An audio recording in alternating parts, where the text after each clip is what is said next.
It seems like, for myself, I was destined to be affiliated with the Oblates of St. Francis de Sales even before I was born. Because my father, John, was born on the feast of St. Francis de Sales, January 24th, 1930. And my father has always loved St. Francis de Sales, and in fact, when we moved to Alexandria, he and my mother set aside money to make sure that their sons could go to Bishop Ireton High School. And as the years have gone by, I know that myself, I have been completely immersed in the teaching and the philosophy of this gentle giant of the church. And I know you have too. And what do we find in that great wisdom of St. Francis de Sales? One of the things that we can be sure of is that there is a sense of gentleness, there's a sense of compassion, there's an understanding of the human condition. And Francis never ceased to explain that to his people, whether he was going through the difficult times in the aftermath of the Protestant Reformation, or even down to this very day, as his teachings translate to us. And so one of the things that I loved to do was to read everything there was about Francis. And the library down here was loaded with books along those lines.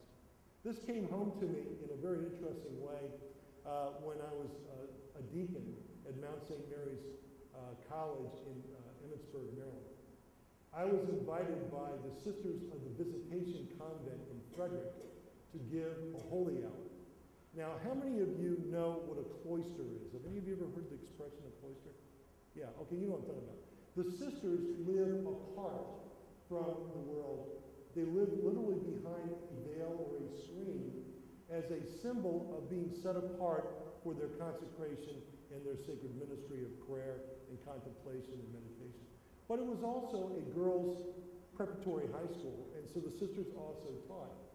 And so they would invite us down, and as a deacon, we would expose the Blessed Sacrament, and then we would give a holy hour, and we would also give a homily. So on this particular night, I had all of the girls of the school here. I had all of the sisters of the convent over here behind the screen. And so I gave a teaching on St. Francis de Sales. But I started with a humorous story. I said to the girls, I said, when we were in the 8th grade as boys, we always had this one joke. And that was, why is a boy required to go to the seminary? And the girls were like, I said, they're not tough enough to be nuns, you know? And so the girls got the joke, they all giggled, they got it. And I looked over and I see the sisters going like this. Oh man, I tell you, I'm in trouble now.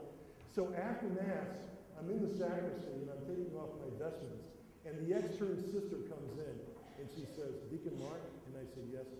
Mother Superior wants to talk to you. To this day, I mean, I've seen grown men just buckle, you know, whenever they hear those words.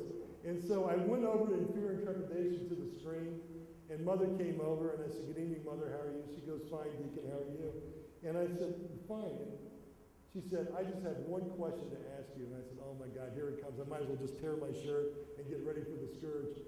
And she said, where did you learn so much about St. Francis de Sales?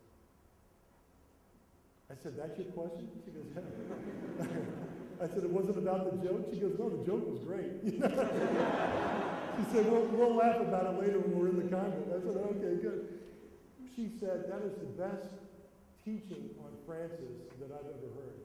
And I told her, I said, sister, I'm not worthy of you saying that, but I said, one of the things that I owe to the Oblates of St. Francis de Sales is the fact that they just literally were not afraid to share with us at every opportunity the teaching, the theology, the philosophy, the spirituality of Francis de Sales.